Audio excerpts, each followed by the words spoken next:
What's up, my favorite people? How y'all doing? Welcome to the session. I hope all of you guys are doing good. Welcome to all the ICSE 10th students. Today we're going to be doing the third session of force. I'm super duper excited for this one because some of my favorite concepts is what we're going to be studying today. We'll study about center of gravity, uniform circular motion, centripetal, as well as centrifugal force. So it's going to be a super packed session. Welcome. My name is Zanab and this is Vedantu 9th and 10th English channel. Do not forget to subscribe to the channel because we have lots and lots of amazing content waiting for you people. So don't forget to like, share and subscribe. Alright, so shall we begin today's session? I hope I have your permissions. I hope you've nodded your head, right? So yeah guys, let's get started. Today we'll be talking about center of gravity, uniform circular motion, centripetal and centrifugal forces. Now before we get into the topic for today, I had asked you a tiny little homework question in the last session. I know that you guys are too lazy to do your homeworks and stuff, but still I did ask one. I hope you guys did do the question. The question was this, guys. A uniform meter rule is pivoted at its midpoint. A weight of 50-gram force is suspended at one of the ends. Where should a weight of 100-gram force be suspended in order to keep the rule horizontal? That's the question. So here's the thing, guys. Let me just show you the question. All right, so this is your ruler. Imagine this is your meter, or 1 meter long scale or ruler, whatever you want to call it as. So that ruler is basically having a midpoint, right? It'll have a midpoint. Now that midpoint is what? It's going to be around 50 centimeter, because if I take it as 100 centimeter, that is nothing but 1 meter. This would be 50 centimeter. This distance from both the sides would be 50 centimeter.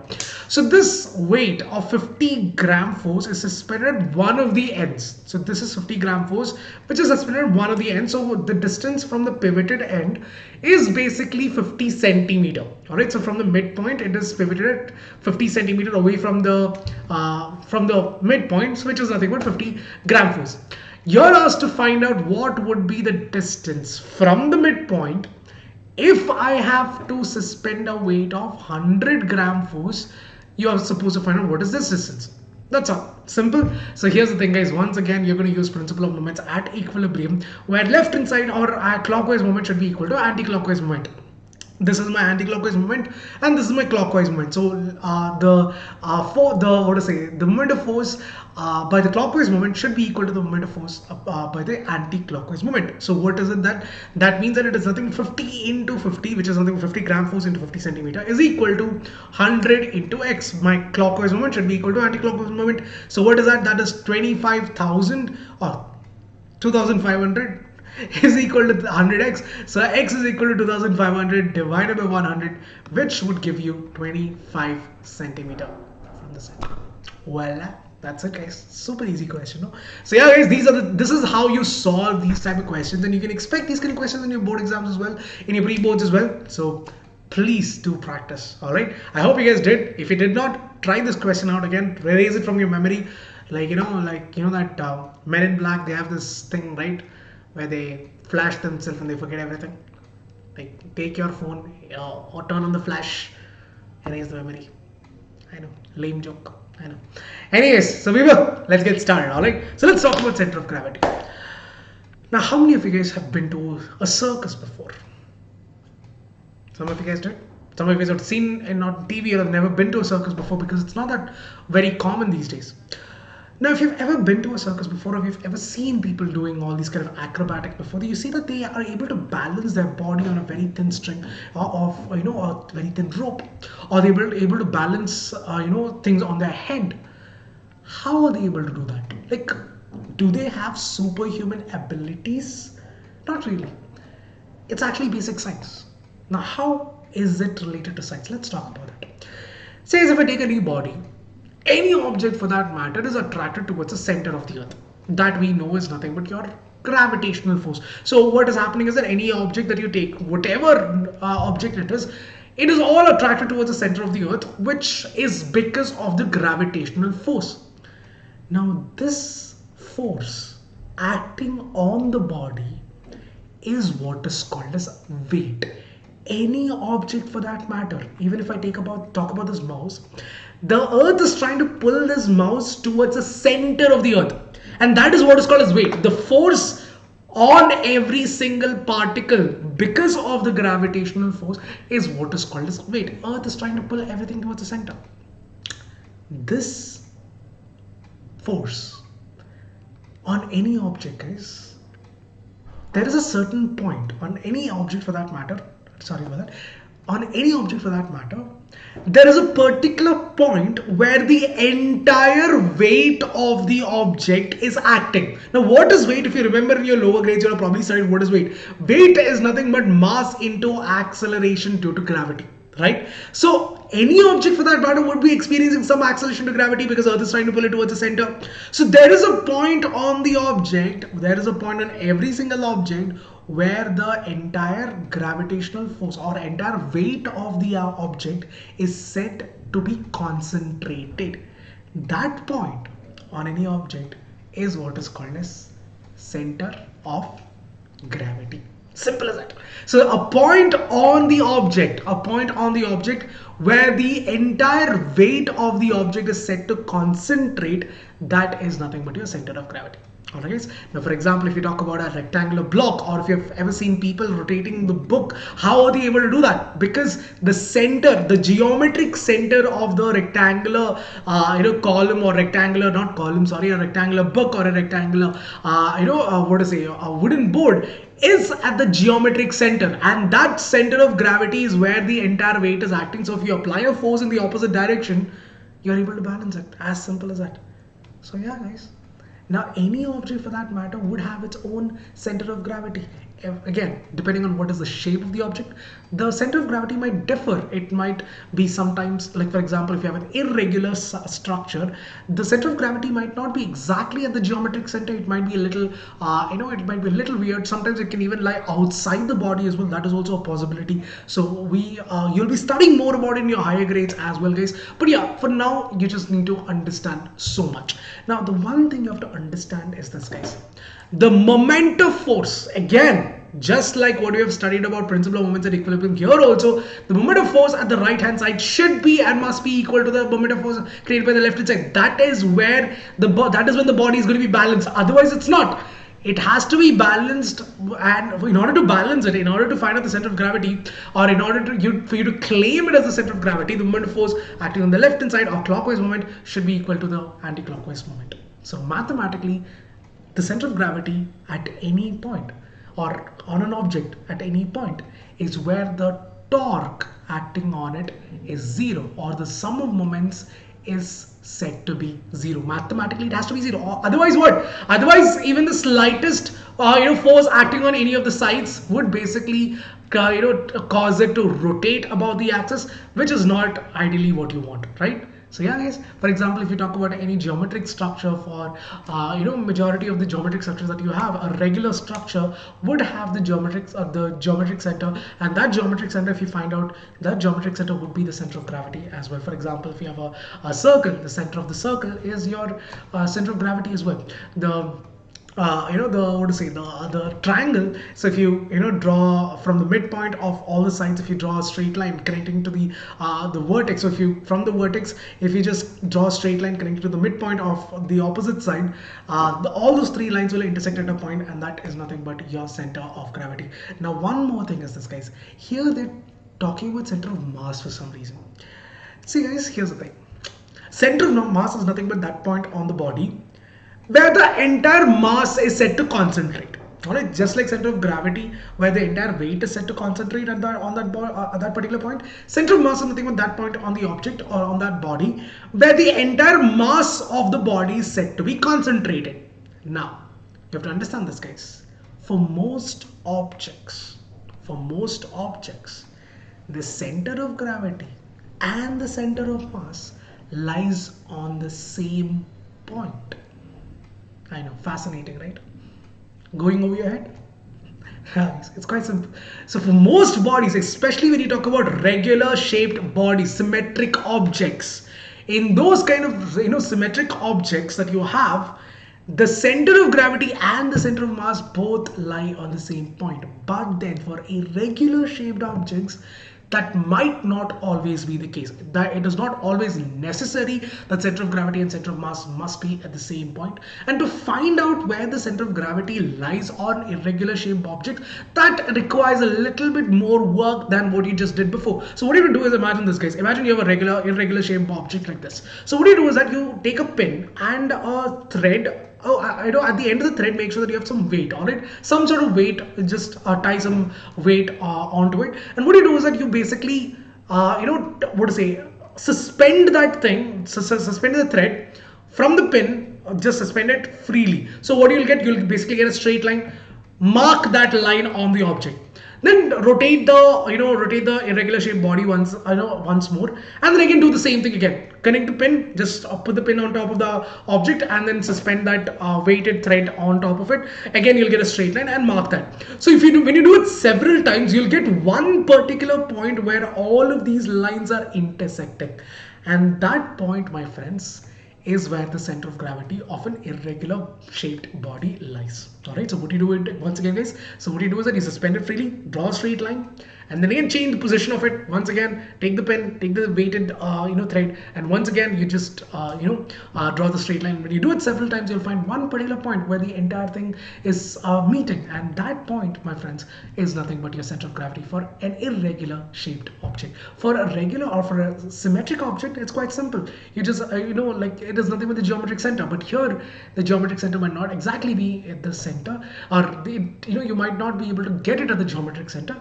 In order to find it out, we do it this way. All right, so yeah, guys, moving on, guys. Yes, let's get into the next topic. I hope everyone understood everything that has been said so far. I hope you've understood what exactly is center of gravity. All right, now let's talk about uniform circular motion. Now we all know what is circular motion, right? When a body is set to be moving in a circular path, or when it's moving at the circumference of a circle, that is what is called as your circular motion. So what is uniform circular motion then? When a body is going with constant speed, that is when the body is said to be in uniform circular motion. So here's the thing, guys. In terms of speed, this is how you define it. If a body is going in uniform speed in a circular path, that is your uniform circular motion. But let's talk in terms of velocity. Now, a lot of you guys might be wondering, what velocity? See, guys, we have learned in the past that velocity is nothing but speed in a particular direction. It is a vector quantity. So you consider the direction as well. And in the past, you have seen that when the value of velocity is changing, that is when the magnitude of velocity is changing, you say that the body is accelerating in a particular direction. For example, if the body is going towards north, and the velocity is changing, the magnitude of velocity is changing, that is when the body is said to be accelerating. But here's the thing, guys. Here, the direction is not constant. At every single point, the direction is changing. Now, can you see that the body is accelerating if the velocity is changing at every single point? Sorry, if the direction of velocity is changing at every single point? Can you or can you not? Think about it for a second. I'll tell you the answer. In the meantime, I want everyone to think about it. Can you, let me repeat the question. Can you say that the body is accelerating when the value of the magnitude of velocity is constant, but then the direction is changing at every single point? Can you say that the body is accelerating? The answer, guys, is yes, you can. See, guys, here's the thing. In terms of velocity, the body's direction is changing at every single point. So the velocity is not constant. The velocity is variable. The velocity is changing constantly. And when that is happening, when the rate of change of velocity is what? Acceleration. But here, the thing you have to understand is that the magnitude of velocity remains constant, but then the direction of the velocity is changing at every single point. Now the direction, how do you find that out? The direction, if you want to find out at any single point on the circumference of that circle, all you have to do is draw a tangent to the circle. And you know what a tangent is, guys? You've already studied in the past. Tangent is what? It's nothing but a line, a straight line which is touching the surface or touching the point on the circumference of the circle. And here, in this case, when you find out that when you draw the tangent to a particular point, that tangent will give you the direction of the object's velocity. Simple as that. So at any single point, the tangent would give you the direction. So you see that because the direction is constantly changing, you can see that the body is accelerating. All right, guys. Now here's the thing, guys. Since the body is accelerating, there must also be a force which is acting in the opposite direction. Now here's the thing, people. The tension, for example, imagine you have a, if you have a stone and you've tied it to a thread and you're rotating it. So obviously the thread will have some tension, right? The thread would have some tensional force acting on it. And that tensional force would be acting towards the center. The tension that is on the string will be acting towards the center. And this force, in this case, guys, in the case of a body moving in a circular path, that is called as centripetal force. Now look at this, guys. The balls, once you start rotating it, it continues to rotate for a couple of seconds. Why does it do so? It does so because of centripetal and centrifugal force. Centripetal force is nothing but the force that is acting towards the center. So here it is nothing but the tension on the string. So if you have if you have a stone tied to a thread, why does it continue to rotate in that particular circular path itself? It's because of the tension, the force acting. Because again, we know that according to Newton's second law of motion, force is equal to mass times acceleration. So the body is accelerating, there has to be some force as well, and this force is acting towards the center. That is why it is called as center seeking force or the centripetal force. Now if there is a force acting towards the center, there must be a force acting or in the opposite direction as well. Third law of motion, right? For every action, there's equal and opposite reaction. So there's a force acting towards the center. There must be a force acting in the opposite direction as well. That force that is acting in the opposite direction is called as centrifugal force. Now the example of centripetal force, you can give several of them. One of them is nothing but the planets revolving around the sun. How are they able to maintain that orbit around the sun? Is because of the centripetal force again. And again, what is the centripetal force? Because of the gravitational force of the sun, they're all staying in that particular track itself. They're staying in that circular orbit itself, that elliptical orbit itself, because of the centripetal force, because the force is acting towards the center. Now, centrifugal force, on the other hand, is not an actual force. Let me tell you that much. It is nothing but the force that is acting away from the center. Centrifugal is moving towards the center, but a centrifugal is going outside, away from the center. But here's the thing, people, the catch is that centrifugal force is a pseudo force. It's not an actual force. It is just dependent on the frame of reference. Now, what do I mean by that? Now, I'm pretty sure that when you're a kid, you'd have probably gone on a merry-go-round, right? A merry-go-round, it's nothing but this one.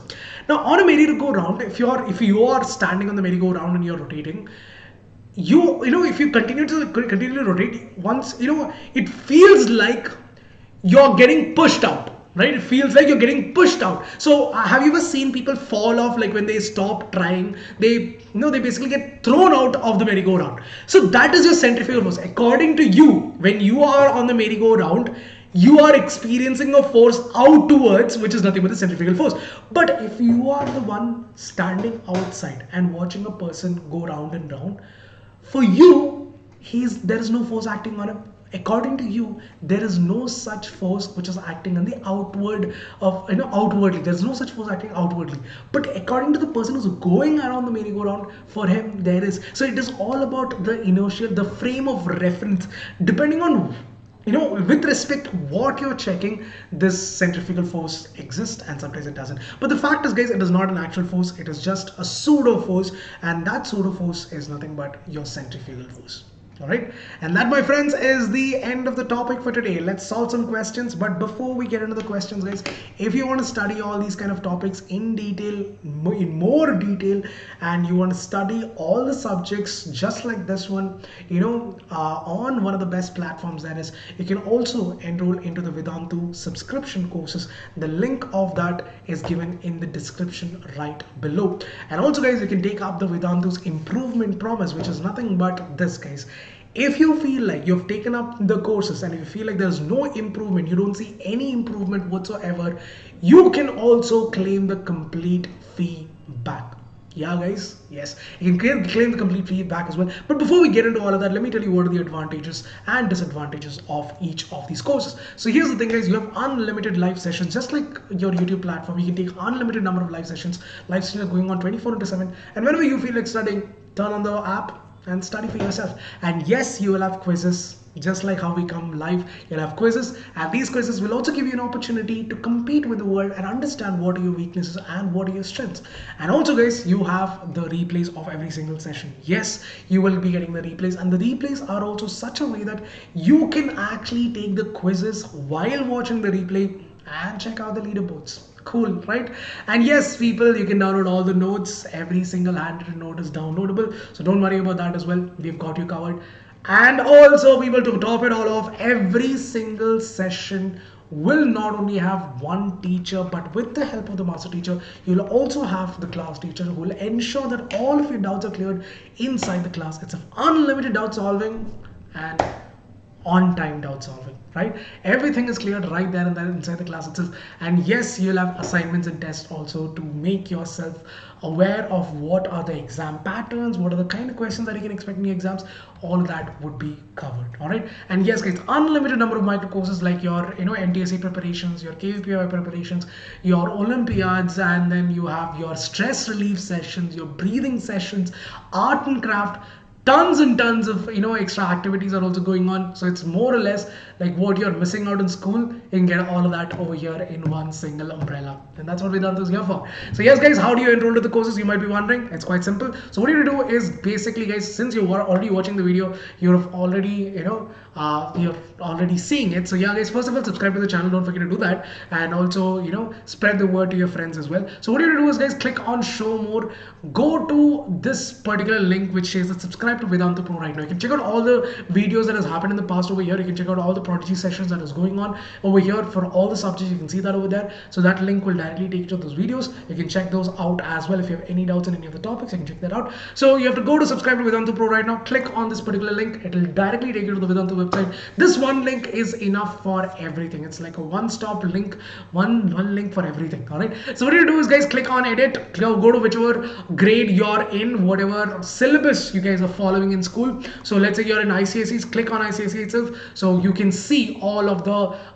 data over here. Whatever you need, all the information is right here. So here's the thing, guys, Vedantu is offering you 3 different types of courses, having 3 different prices as well. So we have Vedantu Lite, Vedantu Classic, and Vedantu Plus.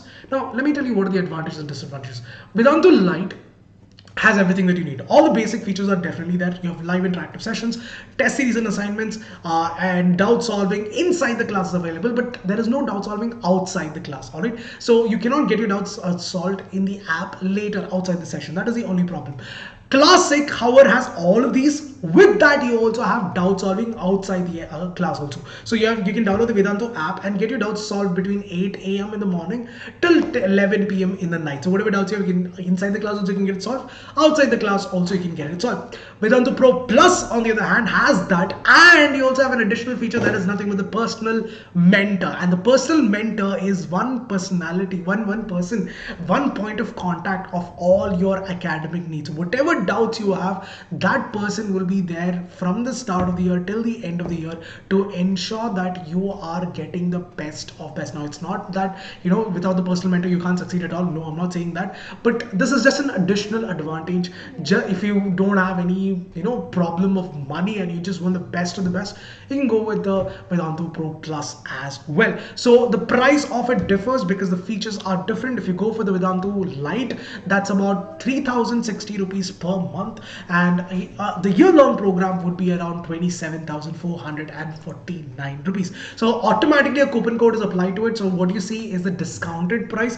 And if you go for the classic, the 1 month program for that is 3,960 rupees, and the year-long program is 35,099 rupees. And for the Vedantu Pro Plus, that's 5,580 rupees per month and 50,339 rupees for a year. Now if you have a lot of money, you can go with the Pro Plus, or if you want, you can just go with Pro Lite, Vedantu Lite, and it's still going to give you everything that you probably need or possibly need for your preparations. It's not going to be that Vedantu Pro Plus is going to get a separate set of classes, not like that, but yeah, you'll get the best of the best everywhere you go. Alright, guys, so yeah, guys, that's pretty much it. Again, you can check out the link given in the description. You can check it out and see for yourself. And also, like I told you about the Vedantu's improvement promise, you can take that app as well. So Vedantu's improvement promise says that if you feel like there is no improvement in your scores even after you've taken up the classes, you can get your complete feedback. 100% guarantee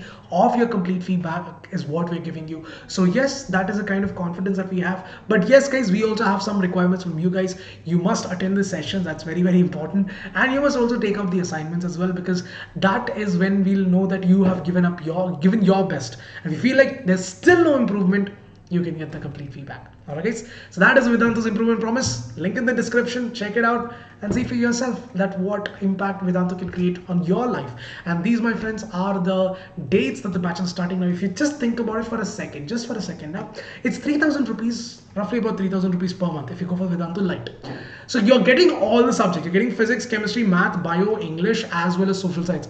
All 6 subjects is what you're getting. So basically what you're doing is that you're paying about 500 rupees per subject for the entire syllabus that you have. Per month you're only paying about 500 rupees per subject. Now you probably might be going tuitions nearby your house where you're still paying about 500 rupees, and right now though you're flaunting, you know, social distancing and all that, and you're probably studying on Zoom and stuff like that, right? Here you have an entire platform designed for the same, and yes, you'll be getting the best of the best teachers, and you're still going to be paying about the same amount of money itself. It's not actually a lot, it's actually the same amount of money, just that you're getting the entire thing in one umbrella. That's why the price is so and so. Alright guys, so these are the dates the batch is starting. We have one set of batch which is already started on 10th of May for 9th as well as 10th. A new set of batch is starting on 24th of May, which is going to be, I think, which is already started, right? Yeah. Then you have Maharashtra syllabus batch that is going to be starting on 24th of May again. Let me just, okay, it's 27th of May. So yeah.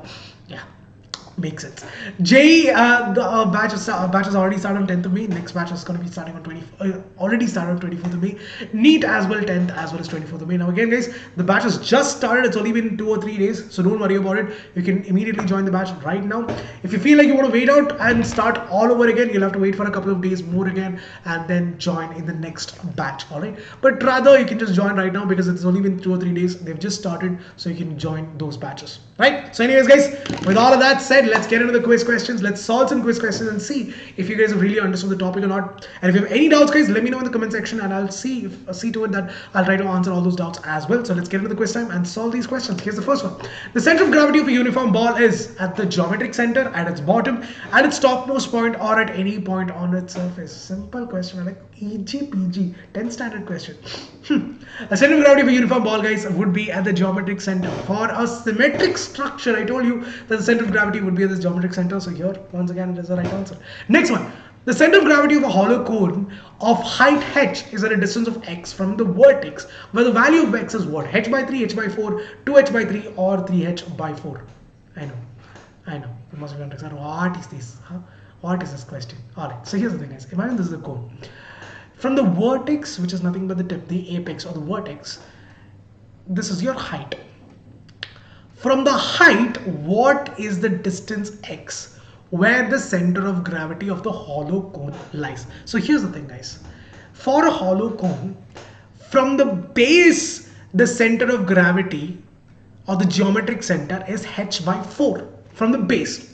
From the vertex, it is 2h by 3. This is, again, you will be solving, you will be, mathematically, we are not going to be showing it right now. Just remember the formula, just remember this, because you will be doing this mathematically in your higher grades. Not right now. In your 10th standard, you don't have to bother yourself with the mathematical, derivation of it. But for now, just remember this case, from the base, it's h by 4, whereas from the top, from the vertex, it is 2h by 3. That is where the center of gravity or the geometric center of a hollow cone lies. Now, a solid cone will be different, but for a hollow cone, this is what it looks like. All right. So that is the answer, guys. It will be 2h by 3. That will be the answer for this question. All right. I know it's a little over the top question, but still it's important to know all these answers because later on your board exams, I don't want you guys to regret it. Next one. Which of the following remains constant in a uniform circular motion? Which of the following remains constant in a uniform circular motion? Options: velocity, speed, acceleration, both velocity and speed. You know the answer, guys. You know the answer. What is constant? You know the velocity, the direction is constantly changing. So the velocity is not constant. Body is accelerating because the velocity is changing. So what is constant? Speed, guys. in uniform circular motion, the speed is what is kept constant, because in speed we don't take the direction, we only talk about the magnitude, and the magnitude of that would remain constant. Last question, guys, let's try to do this one also. A piece of stone tied at the end of a thread is whirled in a horizontal circle. Name the force which provides a centripetal force, which is the one that is, again, what is centripetal? Center seeking, towards a center. Which is the one that is providing the centripetal force? Options: force of compression on the thread, force of tension on the thread, no force whatsoever, or the force of gravitation on the thread. Horizontal. All right, what would it be? You know the answer, guys. You know the answer. It is in 3, 2, 1. Tension. The tension on the thread, guys. The tension on the thread is what is creating the centripetal force, and the pseudo force that you have in the opposite direction, that is your centrifugal force. All right, and that, my friends, is the topic for today. That is all I have for you guys. But yes, okay, yeah, actually one more question. Sorry about that. By my bad. Centrifugal force is what? A real force, a force of reaction of centripetal force, a fictitious force, a directed force towards the center of the circular path. Centrifugal force. Home broom. The answer: fictitious. It is a pseudo force, guys. It's not actually true. Again, it depends on the frame of reference. So it's actually a pseudo force. So it's a fictitious force, not an actual force, not a real force acting on the body. Alright, guys. And this, my friends, is your homework question. Do not miss it out. Let me know in the comment section what is the answer to this question. The question is: the total of all the weights of small particles adds up to give the total body's weight. The weight is a force vector which is being passed by what? I'll repeat the question. The total of all the weights of small particles adds up to give the total body's weight. This weight is the force vector which is being passed by dash. Let me know what is the answer in the comment section. Super easy question. I know the questions have been it has been worded in a different manner, but then the answer to this question is super duper easy. Let me know what is the answer in the comment section, guys. And do not forget to check out the link that is given in the description. Take up the Vedanta's Improvement Promise and also change your life with that. All right. Like, share, and subscribe. Do not forget that. Very, very important. Spread the love. Show us that you guys are able to understand the topic. If there's anything, any change that you need from my side, especially personally, please reach out to me as well. Let me know in the comment section. Let me know in the send me an email, whatever it is, whatever is you're comfortable with. Do let me know that as well, so that I can make it a little bit more pleasant for you guys. All right. So until the next time we meet, guys, this is Arnab signing off for the day. Have a great day ahead. I hope you have a fun, wonderful day. Thanks a lot for joining. Catch you guys soon. Bye bye. Until then, bye guys. Take care.